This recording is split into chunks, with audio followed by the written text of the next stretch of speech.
They called him Charlie Krik, a firebrand who rose from social media rants to become the face of a new political movement.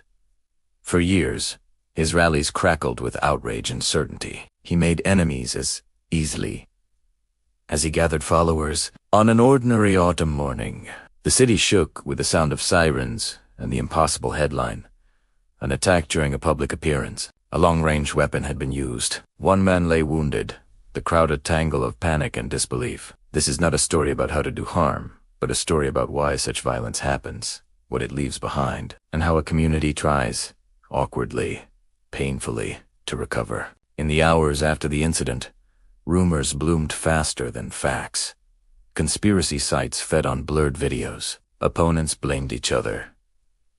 Supporters framed the event as martyrdom. Critics decried it as proof of the toxic climate they had warned about. The first responders described shock. Bystanders who had come for a speech now sorting through fallen pamphlets and overturned coffee cups. Journalists scrambled to verify the essentials.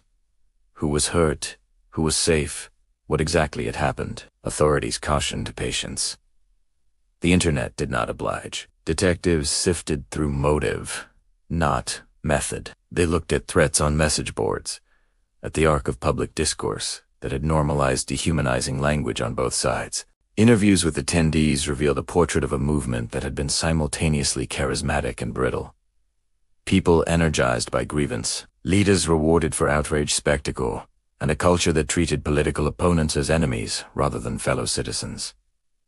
The wounded man Keen, in this telling, survived. That survival shifted the narrative. Instead of a neat, cinematic end, the event became an unresolved wound. Keen's first public comment after the attack was not triumph or revenge, but a quiet appeal. For unity. For cooler heads. Some listeners heard sincerity. Others heard strategy. In private, his advisors debated whether to double down on combative rhetoric, or to attempt a quieter, more conciliatory tone. The argument quickly turned into a test of character. The legal and social aftermath rippled outward. Courts pursued those responsible.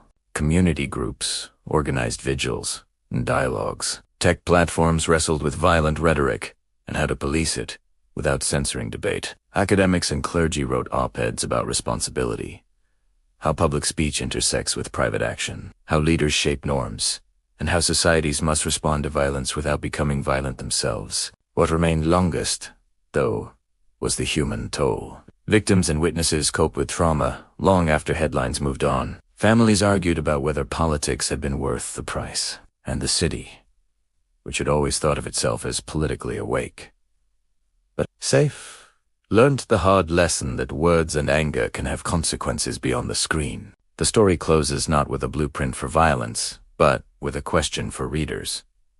In a polarized age, how do we preserve vigorous disagreement without letting it become a license for harm? The answers are messy. Better civic education, responsible leadership, and, above all, treating opponents as people. That, perhaps, is the only real defense against repeating this kind of tragedy.